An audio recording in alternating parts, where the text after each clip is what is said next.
All right, we're back on this Thursday program. First day I've been in the studio in a while, so we're here. I haven't been here in a while.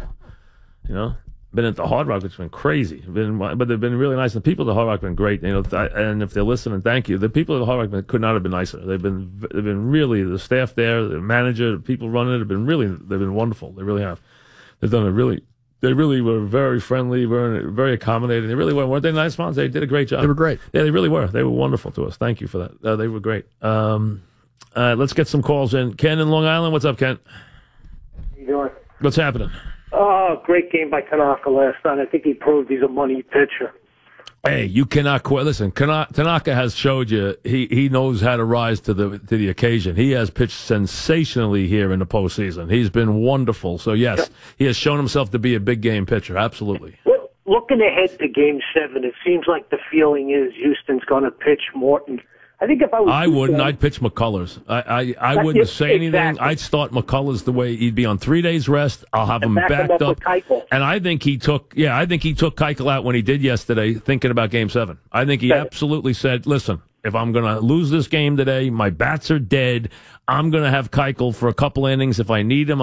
I think he starts McCullers. I'll tell you right now, from what I've seen in this series, I'm starting McCullers in Game 7 on 3 days rest. Even if I get 4 innings out of him, I am not starting Morton. So that's me. And I know he got hit a little bit yesterday, but I thought Peacock threw the ball pretty well. I really did. I thought he threw the ball pretty well yesterday. I actually was impressed by him a little bit. Mike in Maryland. What's up, Mike? Hey, Mike. First, thanks for all the years. I go back to listening to you and Eddie C. way back in the day. Okay, thank you. Listen, you talk about this magic carpet ride, Mike. Mm-hmm. And if this were March Madness, we'd be calling this team Cinderella. The Cinderella Yankees. It's so hard to think that way. Well, because it's not one and done. March Madness is really a bad analogy because it's all one and done. It's one loss and you lose. If it was one loss and you lose, Yankees would have been out. It's not. It's series. But this team is a team that's been an underdog, that's spotted 2 teams that won 100 games, 2-0 starts in their series. Yeah. I mean, that's how. I mean, two teams that won 100 games apiece. They've spotted them. I mean, you don't spot teams like that 2 games and beat them. What was the number I saw in the NLC in the series in the league championship series? Since they've gone 7 games, the team that opens 2-0 is 3-26.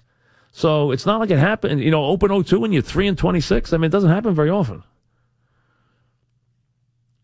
Mike in West Carwell. What's up, Mike? Hey, Mike, hell of a swan song for you, pal. Great season. Yeah, that's not about me, but go ahead. What's happening? No, I know. Just getting it in there. Hey, listen, after watching this series and watching the Houston pitching, I think it's a pretty good achievement that team won 100 games. The little I'm getting of them, with the pitching. They got Verlander very late. Listen, they're an offensive team. What you've seen is they don't have great pitching, but their offensive numbers this year, they had numbers this year offensively that were some of the best in the history of baseball. And they have not hit at all in this series, which is a credit to the Yankee pitching and to the Yankee scouting. Give them credit. They have shut down. Look how much they hit against the Red Sox in their first series.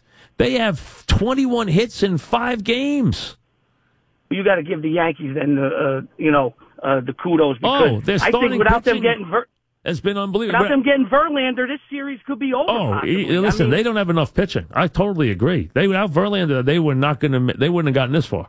I totally agree. They had to get Verlander. I didn't realize that watching him every day. I didn't watch him every day. I didn't realize they had to have a pitcher like Verlander. They desperately needed it. They don't have enough pitching. I don't like their bullpen at all. They won because their offense was great all year, and their offense, the Yankees have completely shut down their offense. Their starting pitching has been otherworldly. Let's not get to Game 7 yet as far as what the Astros do. The last thing the Astros are thinking about is anything for Game 7. They're thinking about they got to win Game 6, and the way they're going to win Game 6 is go out there and try and score some runs, which they haven't done at all, and hand the ball to Verlander and say, take us home. They're not even going to think about the bullpen. They're going to let the bullpen go to the movies. Just give the ball to Verlander. You guys, see you tomorrow. We'll talk to you tomorrow. Yeah, here's Verlander and our bats and see if we can win the game. Chris in Belleville. What's up, Chris? What's up, Mike? Guys like Chapman and Tanaka and even Headley, three guys that had a lot of low periods towards the middle and end of the year.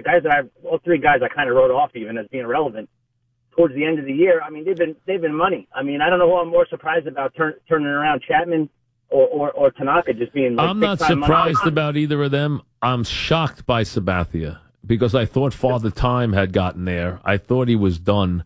I was dead wrong about him being done.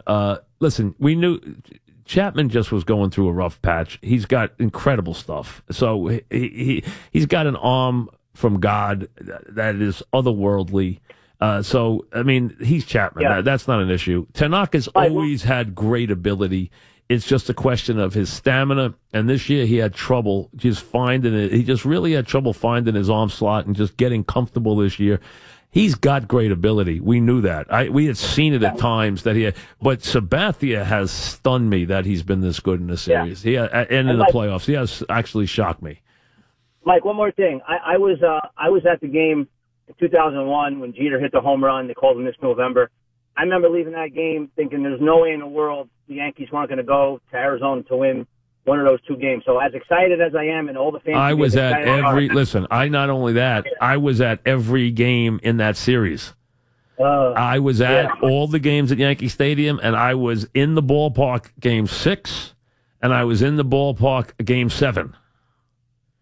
And I was in the ballpark Game 7 when they went out for the ninth inning with a lead, with Mariano having struck out the side in the eighth inning.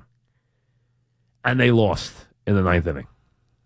Now, Game 6, as you know, I was on my way back to the hotel by the seventh inning because the score was about 15-2. Andy had been absolutely pounded, and I said, "All right, we're staying," because we had actually made arrangements. Continent went with me to that series. Dog stayed back; he didn't go. Continent went with me to Game 6 and 7, and Dog stayed here. And we did a show before the game, and then. At the time, Rudy Giuliani offered me a ride home to fly home so I could do my football show Sunday morning. He said, "I'll take you home after the game. I got a plane going home." I said, "Great." He was going to fly me home. And next thing you know, we had to change plans. And I said, "Connor, we better find a flight." We took a flight all night that we ran out of the ballpark and then got on a flight like an hour later and, was a nasty flight home after that game. Oh, awful. Awful. So we had to stay. And I remember scrambling.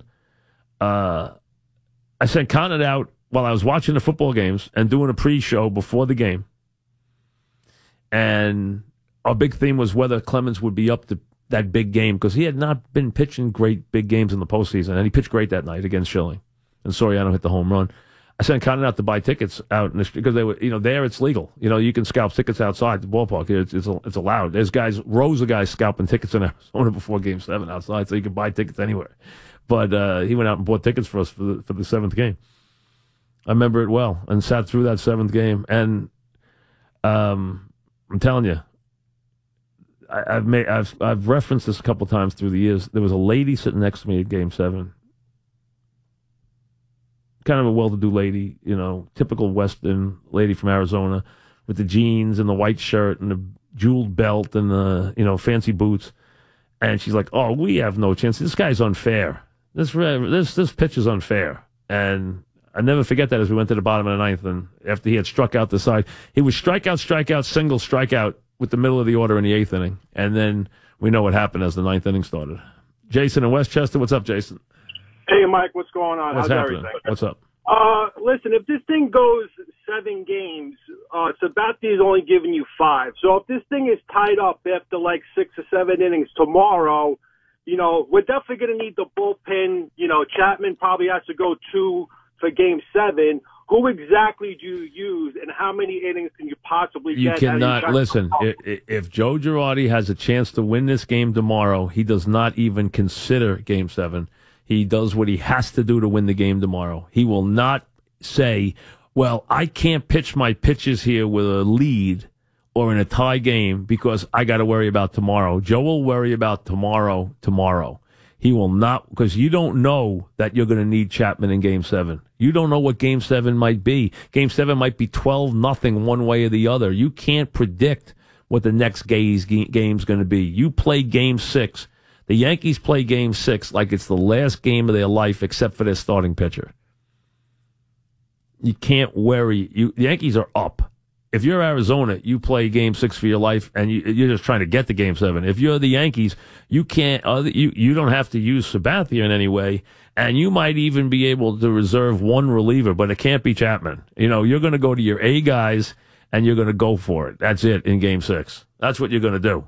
And if you have Game 7, because you don't know, you can't save Chapman for Game 7. Game 7 might not happen. Game 7 might be 12-0. You don't know what's going to happen. You never know what the next day is going to bring. You can't do that. So you pitch tomorrow what you have to do tomorrow. If you need Robinson, you go to Robinson. You need Chapman, you go to Chapman. You win the game tomorrow. Stephen Bayside, what's up, Steve? What's up, Mike? I think you have to credit the Yankee hitters last night because to me, Keuchel looked like the same exact pitcher. He was missing a little bit, though. He was missing, and he was fighting with the umpire like crazy, Steve, because I was right there next to the Astros on deck circle, and he was battling him. He came in after the first inning, and the inning he had in the first inning, and he went right to the umpire on his way off the field, and he stood there, and he was jawing with the umpire after the first inning for like 30 seconds. Yeah, I saw that on TV. It didn't seem like a big deal. I mean, no, you should have heard him after the second inning. He went crazy on him. He was killing him. He killed him the whole game. He was on the umpire the whole game yesterday. I could hear him. Well, the reason why I say that though is I thought that the Yankee hitters were hitting good pitches. It's not like he was leaving pitches right out over the middle of the plate. You know what? But he wanted the pitch to Bird to set up the next pitch, and when he didn't get it, then he had to go in and use a little more of the plate, and then Bird takes a pitch and rips it down the right field line. So he was upset about that pitch. Even when the inning ended, he was come in and he started on the umpire. He wanted that pitch so badly, and he didn't get it. And it might have been an inch off the plate. I don't even know how far it was off the plate. It's hard to tell from where I was. But the point is, he's a wonderful pitcher. We know that. But and give the Yankees credit, absolutely, for executing whatever they did yesterday. But I thought, early on, I didn't think either guy was as sharp as they were the game before. I didn't think Tanaka was early, but then Tanaka, once he got a lead, he got better. He absolutely got better, and he really bared down. He made some nice pitches to Beltran. And I'll tell you, Beltran and McCann look really old.